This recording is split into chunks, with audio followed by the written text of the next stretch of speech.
Rouler sur les trottoirs, griller les feux rouges, circuler de nuit sans lumière, la chasse aux infractions cyclistes est désormais ouverte à Grenoble. Une chasse qui pourrait rapporter gros entre 11 et 22 € par infraction. Nous menons une vraie bataille. La révolte du peuple contre les taxes et les impôts.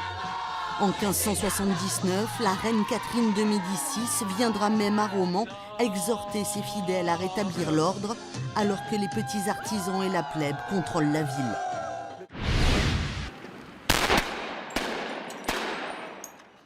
Ils ont investi le centre-ville depuis ce matin, se déplacent en colonne, armes à la main et se livrent même bataille en pleine rue. Tout cela sous les yeux des riverains. Mais habitués ou pas à ces exercices de guerre urbaine, les carolo-massériens semblent s'en accommoder.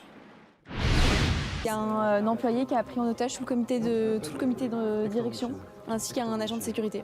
Au fil des minutes, la situation s'aggrave. Les futurs managers doivent réagir aux informations qui arrivent par la télévision, le téléphone ou par tweet. Ok, donc ça veut dire qu'Hector Michel peut faire exploser la boîte à tout moment, quoi.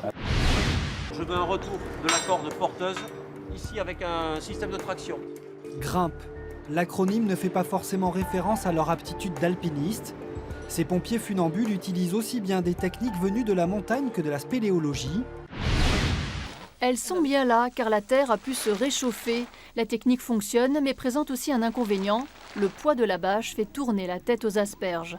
En ce moment, à Ilfurt, on récolte tous les 3 jours, de quoi répondre en partie seulement à l'attente des clients.